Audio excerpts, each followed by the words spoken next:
estamos aqui de volta para mais uma live. Como você sabe, essa é a live de número 11 de História, para você aluno do nono ano do ensino fundamental. Meu nome é Adriana, eu sou da assessoria de História, Filosofia e Sociologia. E vamos lá, chega de burocracia e vamos para as nossas dinâmicas em dias de live. Você sabe que na live a gente faz um breve resumo aqui. Meu objetivo é sempre 5 minutos de resumo sobre o tema abordado na aula anterior e a resolução de exercícios que ficaram aí programados para vocês. Lembrando, nós iniciamos uma nova unidade, essa é a unidade 7, que vai falar sobre a Segunda Guerra Mundial. E para falar sobre esse assunto, nós precisamos, como sempre, contextualizar. A guerra ela não nasce do nada, também não nasce de um acontecimento isolado. A gente não pode falar, como eu disse na aula para vocês, que a invasão da Polônia é a causador da Segunda Guerra Mundial. A gente sabe que tem muito mais motivos, relações envolvidas por trás disso, e a gente sempre precisa, então, era contextualizando principalmente a trajetória da Alemanha, as consequências da Primeira Guerra Mundial, que vai culpar essa Alemanha, que vai impor sobre ela o Tratado de Versalhes, e começa um período que a gente chama de período entre guerras. Durante a Primeira e a Segunda Guerra Mundial, a gente viu um grande desenvolvimento liberal, principalmente lá pelo parte dos Estados Unidos, o American Way of Life. Nós vimos uma crise forte em 1929, levar novamente os países envolvidos com o liberalismo a uma crise, e isso abre portas para novas perspectivas políticas e econômicas para salvar o país dessa miséria, no caso a Alemanha, que estava passando novamente por uma crise. Então, é nesse contexto que os regimes totalitários, fascistas e nazistas, eles vão ganhar território, ocupações em cargos políticos, até as mais altas ocupações, na figura aí do Mussolini e do Hitler. Feito essa contextualização, nós vimos que uma das características desses países era a chamada política expansionista de conquistar terras, visando a formação de grandes impérios. No caso da Alemanha, Hitler falava que ia restaurar o Reich, ia inaugurar o terceiro Reich, o terceiro momento grandioso dessa Alemanha, e para isso começa a descumprir o Tratado de Versalhes, se militarizar, industrializar, e aí também começa a anexar novos territórios que antes estavam sob tutelagem de outras potências, como, por exemplo, a França, que perde territórios no oeste da Alemanha, e, digamos aqui, a Tchecoslováquia, e eu apontei para vocês a anexação dos Sudetos. Vai ter tentativas de parar isso? A gente vai ver que vão ter tentativas de acordos, uma política de apaziguamento. Calma, deixa disso, não vamos brigar, ninguém aqui quer briga, ninguém aqui quer guerra. É nesse contexto, então, que as potências, principalmente a França e a Inglaterra, elas não se envolvem impedindo essas expansões do território alemão, mas fazendo acordos. O Tratado de Munique foi um desses acordos, após Hitler anexar os Sudetos da Tchecoslováquia. Mas vimos que esse tratado ele não se concretiza, porque mais à frente a Alemanha passa a invadir a Polônia. E essa invasão da Polônia, ela se dá graças a um pacto feito com a União Soviética, o que não era previsto, né, por terem ideologias tão diferentes, mas por interesses e divisão de terras, a União Soviética fica com parte da Polônia e, em troca, vai se manter neutro, não vai se envolver na guerra que a Alemanha está travando com o Ocidente. Nesse contexto, então, nós vemos uma aliança se formar entre a Alemanha, Itália e Japão. E, por outro lado, depois que a Alemanha passa a invadir a Polônia e iniciar, digamos aí, a Segunda Guerra Mundial, porque as reações das potências liberais começam a partir desse momento, com a invasão da Polônia e da França, né, dentre outros territórios no oeste europeu, então começa a se formar uma outra aliança pelo outro lado, formado aí nesse momento pela França e pela Inglaterra e com as devidas declarações de guerra. A União Soviética, no momento, permanece neutra e temos aí inaugurado um primeiro momento da Segunda Guerra Mundial, que é caracterizado pelo avanço das potências do eixo, relacionadas aí à Alemanha, que vai começar uma técnica chamada Blitzkrieg, a guerra relâmpago, invasões rápidas, sem avisos prévios, e de repente grande parte do território europeu se vê dominado direta ou indiretamente pelos nazistas. E diante disso, a Alemanha começa ainda a se expandir, a manter os seus interesses expansionistas e vai invadir a União Soviética. E aí nós temos o primeiro, digamos assim, momento da virada do jogo, porque o exército alemão vai sofrer uma grande derrota no território soviético, principalmente sofrendo as consequências do inverno rigoroso na Rússia. Ninguém avisou para eles que é difícil na Rússia no inverno, todo mundo fica quieto no seu cantinho, porque é difícil de enfrentar isso. E a segundo momento de virada é o ataque de Pearl Harbor, que eu vou falar um pouquinho mais na nossa próxima aula. Dito isso, ficaram 3 exercícios aí para a gente resolver e é agora. O nosso primeiro exercício está lá na seção Interpretando Documentos do seu material no volume 2, na página 34 à página 35. E eu já vou falando, eu adoro esse tipo de exercício que envolve análise de charges. Ele sempre traz para a gente a nossa percepção sobre qual é a crítica que está sendo colocada ali. O enunciado diz que uma das questões mais importantes ao estudarmos a Segunda Guerra Mundial é entendermos como o mundo passou por um conflito de tamanha proporção pouco tempo depois de ter vivenciado a Grande Guerra, né? Depois de uma guerra, como é que volta a ter uma guerra pouco tempo depois? A obra a seguir, de Belmonte, ironiza a situação vivida na Europa na década de 1930. Para quem não conhece, o Belmonte é um cartunista brasileiro e ele foi censurado durante a Era Vargas, que a gente estudou anteriormente. Depois dessa censura pela DIP, ele passa a fazer representações da conjuntura mais internacional. E olha ali, nós temos aqui um homem de pé, de cartola, né, terno, falando com outro homem sentado, bem caracterizado aí, com uma figura que vocês conhecem, e do outro, moças, senhoras, parecem, né, indefesas, jovens, e uma está sendo ali denominada como a Tchecoslováquia e a outra como a Hungria, entre outras que estão ali. O que essas moças elas podem estar representando e essas pessoas aí? E o diálogo diz o seguinte: há muito tempo que o senhor está aí incomodando minha afilhada. Falemos claro, as suas intenções são boas? Não, senhor. Ah, bem, pensei que as suas intenções não eram boas. E aí, qual é a graça? Primeiro, né, que a charge ela sempre tem esse teor de humor, de trazer aí de uma certa alguém que não quer ver e não, ou ouvir, né? Como diz o título, o pior surdo é aquele que não quer ouvir. E vamos pensar aqui sobre as questões que nos são propostas para análise dessa charge.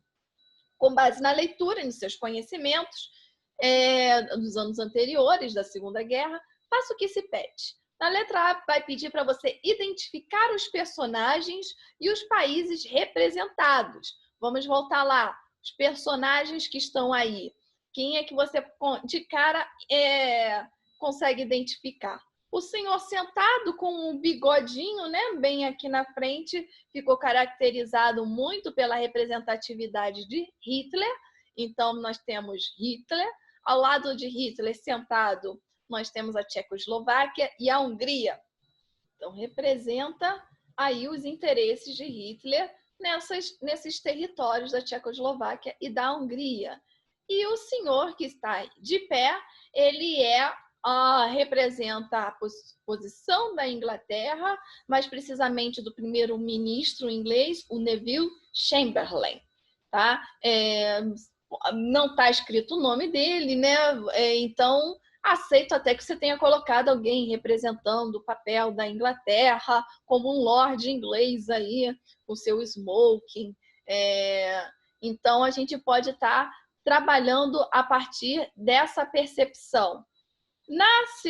A segunda questão vai perguntar por que o título da charge é "O pior surdo é aquele que não quer ouvir", porque Hitler está mostrando claramente as suas intenções de expansionistas, né? Que é a dominação dos territórios do leste europeu, da Tchecoslováquia, da Hungria, só que não quer ouvir, ou seja, faz que não está acontecendo. Então, é a postura aí da Inglaterra de não intervir. Então, podemos dizer que é exatamente, né? Por que o título é "O pior surdo é aquele que não quer ouvir"? Porque a Inglaterra não tem nenhuma ação para repreender a ação expansionista de Hitler. A letra C vai perguntar que situação a charge representa. Exatamente a expansão. A charge está representando, inclusive, aí, dessa política do apaziguamento, ela está mostrando as intenções expansionistas da Alemanha de tomar esses territórios. Simples. E a letra D vai perguntar por que as grandes potências europeias se comportaram como o homem em pé retratado na charge, ou seja, não querendo ouvir a admissão das intenções de Hitler. E aqui a gente falou, e o enunciado ele diz isso, né? Não se sabe como logo depois da Primeira Guerra acontece uma nova guerra. Então, as ações dele, o comportamento do homem que está de pé, de que não quer ouvir, representa a posição dessas potências liberais de não querer intervir para não gerar uma nova guerra. E também, por outro lado, para permitir que Hitler, com seu avanço no leste europeu, venha a entrar em confronto com a União Soviética, que é comunista. Então, era a esperança de barrar o avanço comunista também. 2 motivos aí. A próxima questão está lá no seu livro de atividades, no volume 2, na página 18. Tem um trecho aí do historiador Marvin Perry, que ele vai dizer que desde os primeiros dias de sua carreira política, Hitler sonhava em criar um vasto império alemão na Europa Central Oriental. Acreditava que somente através de uma guerra de conquista contra a Rússia, a nação alemã poderia conquistar o espaço vital e a segurança que exigia e, como raça superior, merecia. A guerra era um componente essencial da ideologia nacional-socialista, ou seja, nazista, e estava de acordo com o temperamento de Hitler. Para o antigo Cabo das Trincheiras, a guerra nunca havia terminado. Cabo das Trincheiras está fazendo aí relação ao primeiro momento da Primeira Guerra Mundial, em que quase não avançava. Parecia a guerra de cabo, né? De 2 lados que não avançam para lugar nenhum. Hitler aspirava ao poder político a fim de monopolizar os recursos materiais e humanos da nação alemã para a guerra e a conquista. Então, está dizendo aí nesse trecho dos interesses de Hitler em avançar sobre a União Soviética para manter a sua soberania, a conquista do espaço vital e também para obter recursos materiais e humanos para a guerra, ou seja, para continuar mantendo a guerra. E aqui nós temos algumas afirmativas e vamos dizer se é verdadeiro ou falso. A primeira vai dizer que as intenções de Hitler estavam baseadas na ideia de que a Alemanha devia reconstruir a glória do passado. Por essa razão, implantou o Terceiro Reich, né? Falamos aqui desse Terceiro Reich, grande momento da Alemanha, essa glória que a Alemanha foi grande também em momentos anteriores, no passado, e essa intenção dessa conquista, desse espaço vital, né? Que caracteriza os alemães como uma raça superior. Então, é verdadeira essa afirmação. A segunda vai dizer que a Alemanha nazista, assim como a Rússia stalinista, acreditava no socialismo como única maneira de estabelecer um governo centralizado. Então, a Alemanha acredita no socialismo. Você não vai se iludir ao pensar que, por a Alemanha ter feito um pacto com a União Soviética, quer dizer que a Alemanha concorda e acredita no socialismo. Era ali um pacto por interesses, inclusive, de conter o avanço socialista, porque poderia vir ataque dos dois lados. Foi bem inteligente nesse quesito. Então, a Alemanha, ela não acreditava no socialismo como maneira de estabelecer o governo centralizado. Acreditava no nacionalsocialismo, que não é a mesma coisa de socialismo. Nacionalsocialismo é a alcunha aí do nazismo, quer dizer nazismo. Por isso, nazi, N-A, né, do nacional, que muita gente acaba confundindo, mas não é a mesma coisa. É falsa essa alternativa. A terceira vai dizer que o espaço vital era uma característica da ideologia ariana pregada pelo nazismo. Nós estudamos isso quando falamos sobre totalitarismo e que uma das características é nessa crença da superioridade da raça ariana, digamos aí uma raça ancestral que envolve todo aquele território, não só a Alemanha, como todos os outros territórios a que Hitler estava invadindo, inclusive a Tchecoslováquia, todos aqueles outros territórios que nós vimos no mapa, a Áustria. Então, é verdadeira. Era uma característica aí do nazismo essa busca pelo espaço vital e, por isso, era preciso se expandir. A quarta afirmativa vai dizer que, para Hitler, a Grande Guerra não havia acabado e, por isso, ele se mostrou inconformado com o Tratado de Versalhes. Hitler estava inconformado com o Tratado de Versalhes? Ele não concordava com ele? Sim, tanto que ele descumpriu o Tratado de Versalhes. Então, para ele, e no discurso dele envolvendo essa sociedade alemã, ainda sofria-se as consequências da Grande Guerra. Por isso, ela não acabou. É verdadeira a afirmação. E, por último, diz que, segundo o texto, a guerra era a forma de Hitler atingir os seus objetivos. No texto diz que Hitler acredita na guerra e que através da guerra vai conquistar aquilo que acredita nos seus objetivos. Olha aí, está na quarta linha. A guerra era um componente essencial da ideologia nacional-socialista e estava de acordo com o temperamento de Hitler, ou seja, era preciso haver guerra para ter conquistas. Está verdadeira essa afirmativa. E a nossa última questão aqui para a gente resolver, mais uma charge. E nessa charge nós temos aqui agora dois personagens. Um aqui, parece que estão se casando, ou seja, o casamento é uma representação de união entre esses dois sujeitos que estão aí representados. De acordo com a imagem e seus estudos, responda a seguir. Quem são os personagens retratados na charge? A primeira ali, no seu lado, na esquerda, com inclusive a suástica, está representado o Hitler.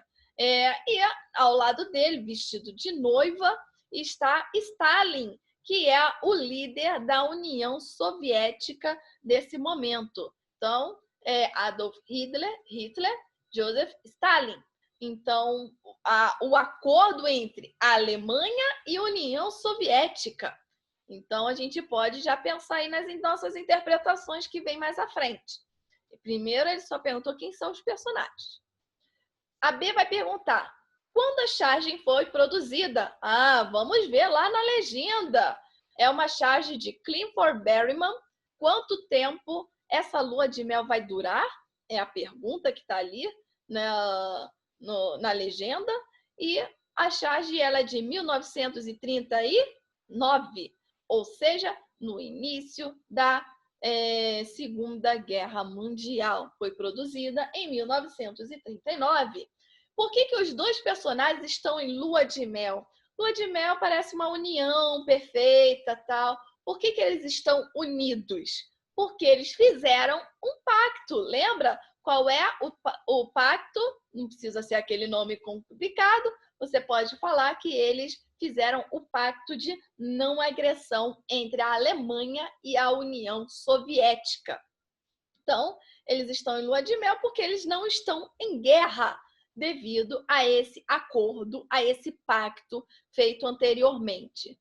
E a última questão vai perguntar por que a charge questiona a duração da lua de mel? Ou seja, tá ali, quanto tempo essa lua de mel vai durar? Ou seja, será que esse casamento vai durar, essa união entre os dois, entre a Alemanha e a União Soviética? E a gente viu que não vai durar, porque a Alemanha, inclusive, vai invadir a União Soviética. Nós podemos pensar aqui que, apesar de um acordo feito, eles não possuem ideologias semelhantes. Um é de extrema-direita, a outra é de esquerda. Comunismo e nazismo não casam, não combinam. Então, esse casamento aí, esse pacto, não iria durar e não durou. Em 1941, as tropas alemãs invadem a União Soviética. E aqui a gente encerra o nosso encontro e deixando aí, né, bons estudos, desejo de descanso, bons estudos, cuidem da sua cabeça, do corpo e vamos que vamos, gente. Até a próxima. Tchau.